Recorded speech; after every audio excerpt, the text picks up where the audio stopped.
In this video we're going to be comparing the Asics Superblast against the Asics Novablast number 4.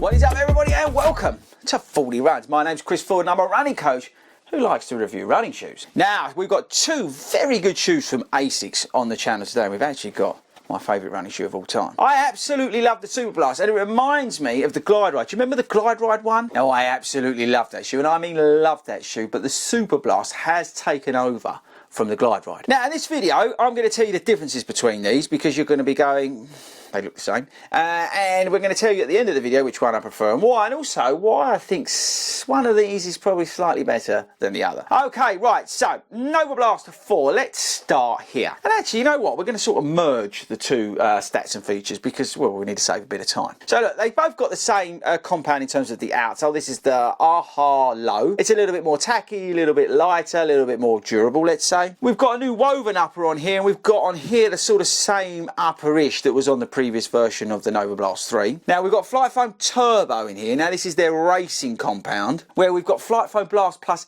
Eco in this shoe. Now that's made up of 20% bio product in here, and they are different feeling. This is a little bit less sexy. It's got a little less about it, but that's not a bad thing. They both fit true to size. This is lighter, this is about 9 ounces, this is about 10 ounces, so it's about an ounce in difference in weight. Widths, you can see they're not too far away from each other. The Novablast 4 has increased in terms of the width, which has stabilised it. Yeah, it's definitely stabilised it, which is good news because the previous version was a little bit unstable, even though it was more stable than version 2. This is £135, this is 200 and something pounds, and you will struggle to get this shoe at the moment. There's a lack of availability here in the UK. I actually got these from New York. So I think that's it in terms of the differences. Now firstly, let's talk about why I love the Superblast so much. Now I spend most of my time marathon training. If you're new to this channel, I do sort of go through marathon training blocks. And this shoe, for me, marathon training just seems to work. It's one of those shoes that you just find, like I said with the Glide Ride one, that just works for me. It's an absolute gem of a shoe. I like the fact that I can go easy in it on those longer runs. I like the fact that it eats those long runs, you know, 20 miles, 22 miles, 16 miles. I like the fact that I can drop pace into my long runs. I can quite easily, you know, be ticking along at 8-minute miles and then go back to 9-minute miles. I like the fact that this shoe can transition that well despite having no plate in it. I like the way it carries the speed. I like the way I feel after it. I don't feel beaten up or anything like that. I actually like the fact that it's not got a plate in it.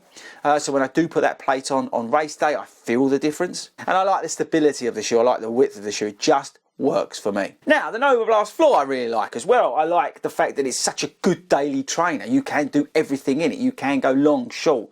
You can do some of those workouts in it.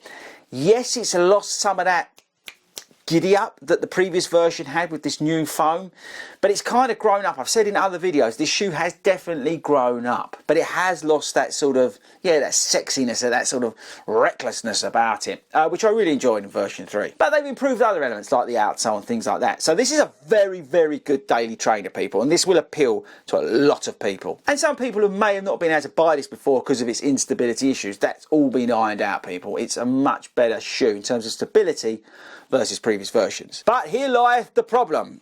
This shoe, the Novablast 4, has actually got probably too close to the Superblast. And it's hard to differentiate between the two. And that's an issue because if I'm going to pick a shoe out of these two, I'm going to go Superblast because the Novablast 4 is going to do pretty much what I can do in the Superblast. So I just have this instead of like this. It's gone too far this way. It's gone too conservative. It's gone too sensible. It's gone too, yeah, boring's the wrong word, but it's gone a little bit, yeah, it's just grown up. I loved the Novablast because it was always a bit mental. You always put it on, and if you really got into it on a tempo workout or whatever you was doing in terms of speed work, it really came alive.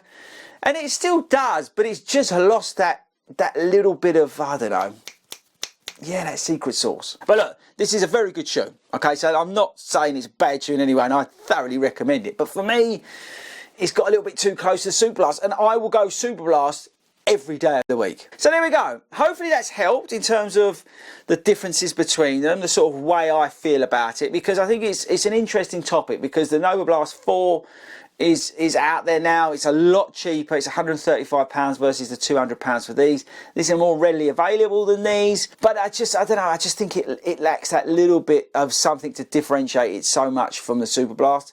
So I wouldn't even have the two in your rotation, you know. It's you either go Superblast and it does it all, or you go like Novablast and then you sort of put in, I don't know, something with a plate in it maybe for trading. That's maybe somewhere to go with it. But they're both very, very good shoes. This is the best shoe you could buy, but this is also a very good shoe. But yeah, I will go with the Superblast every day of the week, and I think that's probably the best way to leave it.